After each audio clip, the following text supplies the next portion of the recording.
that he wrote to his No. mother and dad. Not V-mail over the internet. But This is one he wrote to his parents. this is V-mail. You wrote it on a sheet of paper, and they took it and ran it onto a movie reel, like a reel of tape. Oh. And when we got back to the States, they ran it back off again. That was written on a sheet of paper about this big. Oh, wow. That was called V-mail. That way they save shipping space.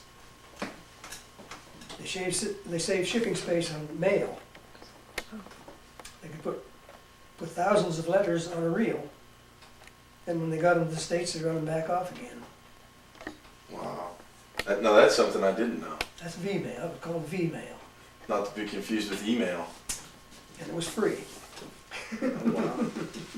That's my dad's Address, right? address, yeah.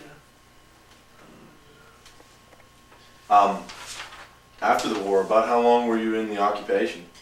In Czechoslovakia, you said? Oh, yeah. That lasted about,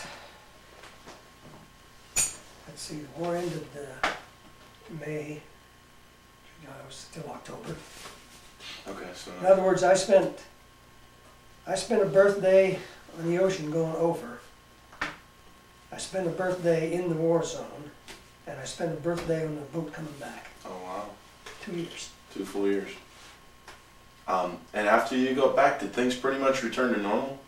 Back to The States? the States, oh yeah. Yeah, you gotta get a job and work like everybody else.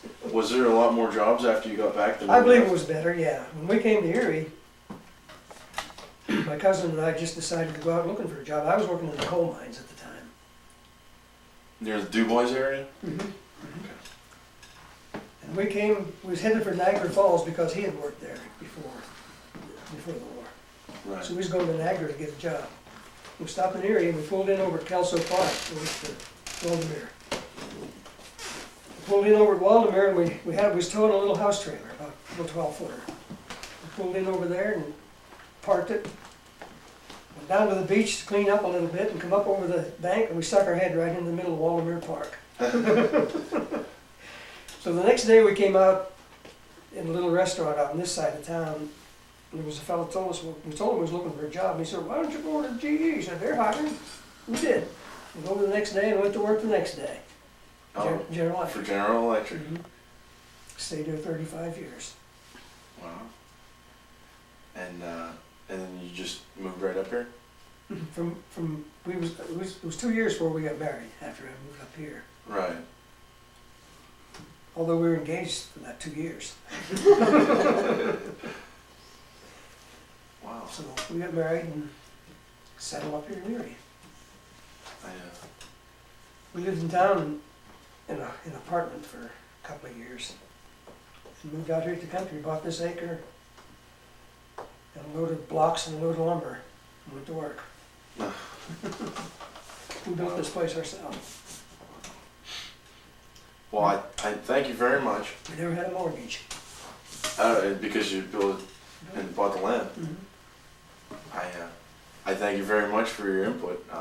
This is stuff that people are going to want to see forever and ever, and I really appreciate it.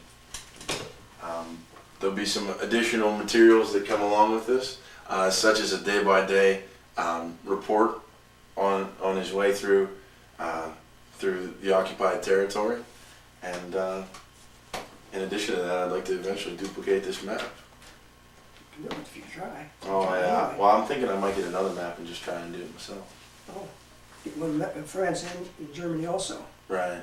'Cause I think this is the German line right here. Yeah.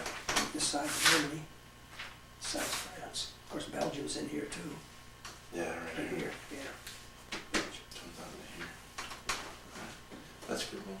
We spent a good bit of time in Belgium also. During the Battle of the Bulge. Yeah, they're the first people up in this area that offered us lodging in the house. Oh, Up okay. until then, this was wintertime, this was December. Seriously, been outside. Yeah, Oh. living outside, in the tanks. This is in November, and the Belgian people would take us in anytime. They take our 5-in-1 rations and make a good meal out of it for us. Now, how many tanks were in your unit? We had to a company, there was 12. There was 3 companies. So 36 altogether? 36, yeah, the battalion. He was tank commander. That's tank commander. What was your final rank when you left? Sergeant. Sergeant? No, buck sergeant. Right. What kind of tank was it? It was a tank destroyer, really.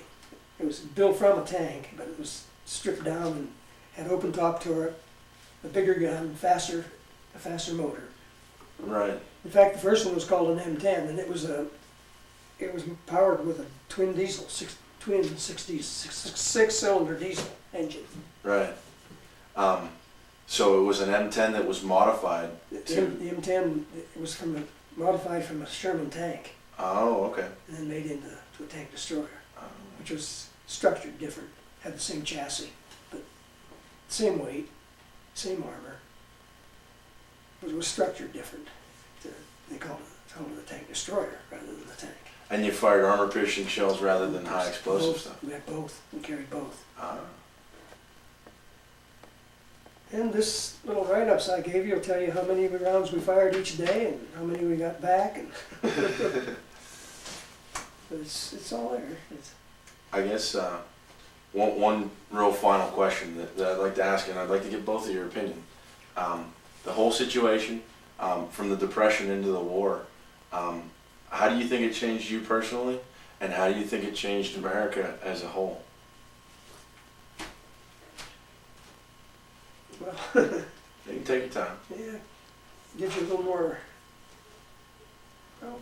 anxious to get back for one thing. After you get back, you only got to go to work. So that's what we did, just fell in line like everybody else. Done everything everybody else did. But it never bothered, as far as bothered me mentally or anything like that, it didn't have no effect. Although I was wounded once and healed up and sent back and got right here in the middle of the bulge in the middle of December. But I was glad to get back with the guys, the same guys I'd been with. Did you lose a lot of friends? We had not high casualties, we had a few. My gunner in my tank was killed. Right alongside me, I'm standing right shoulder to shoulder